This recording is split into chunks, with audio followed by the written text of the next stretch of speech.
Well, hello again, all my fluid art friends. It's Doris at DF Design. I got a new paper yesterday. It's actually sold in, I think it was Hobby Lobby I bought it at, or Michael's. It could have been one or the other because I was in both. It is called dry erase paper. Now, it's real shiny. And I'm almost positive, because the ink, it's for dry erase markers, that the alcohol ink won't go through. So, I am going to try to do a piece on it. I'm going to test it with my 2 different hair dryers. And I'm hoping I get something nice, because I got another project I want to use this in. So, let's see what I come up with. I mean, the sheet of paper, I think, cost me $3 or $4, and this is 1/4 of it. So, you know, that's like $1 for the piece. So, we'll see what it does. Okay, I'm probably going to fast forward through most of it, so I'll explain to you what I'm using now. Okay, I have got my 99% alcohol in this squeeze bottle, but I doubt I'm going to use blending solution, but I've got some blending solution in another bottle. Okay, I got 3 colors I'm going to be using today. Hopefully, I can't hold my hand the right way. Okay, let me stand up to show you. Okay, I've got 3 Breweries colors I'm going to be using today. Cadmium Yellow, Slate, and Cadmium Red. I don't know what it's going to turn out like. I do have, this is the Slate, but I don't know what it's going to be like. And I'm also going to be testing something I've never used before, but I saw Clara Lawrence do that. I'll link her channel down below, so you can go check out her, because she does a lot of alcohol ink basics, and I'm still a new person at it. But I got these little watercolor brushes, so I'm going to try that. And I'm also going to fast forward and put music on, because my allergies have gotten the best of me today. So I am having a problem with my nose, so I apologize for that, everybody. Let's see. Yeah, this had regular alcohol in it. I'm also putting some of my 99% alcohol in one of these bottles, so that way I'll have more control over putting just a couple of drops somewhere. If I use any metallics, it's going to be the brass, and that's when I'll pull out the blending solution, because it does better with the brass than the alcohol does. I don't know why. Maybe it's because it's heavier. It could be. I don't know. So this is 99% alcohol too. And here's my brass if I use it. And here is my homemade blending solution, which works very well. And I will, up in the description box, I'll link the video to where I show you how to make that. Okay, let me get started. So enjoy the music and watch me play with my new paper.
tell you. I don't know if it warped or not. It doesn't look like it warped any. I'm trying to turn it around without flipping it over. It doesn't look like it warped any. That wasn't really high heat. The Conair hot air brush is not as high as in heat as my Revlon hairdryer is, so it wasn't as high as if you were doing wispies or infinity rings. Excuse me, I am so sorry about that. Okay, now I'm missing another cap.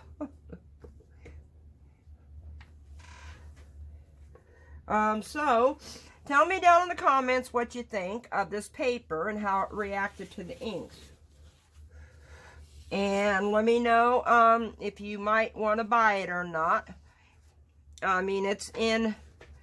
I'm missing that cap. Oh, I'm making myself so mad. Probably on the floor, so I'll just finish what I'm saying and let you go. So if you liked what you saw, click the like button, subscribe, and hit the little bell for the notifications. I do lives every Tuesday, and that's usually when I do my resin. And I do, I'm trying to do a video a day, but I only got like 8 more days left to go. I can't believe that. So, just, let me know what you think. I love the fluid arts right out of you. And at a later date, after I cut this and do some more details to it, I'll show you what it's going to become.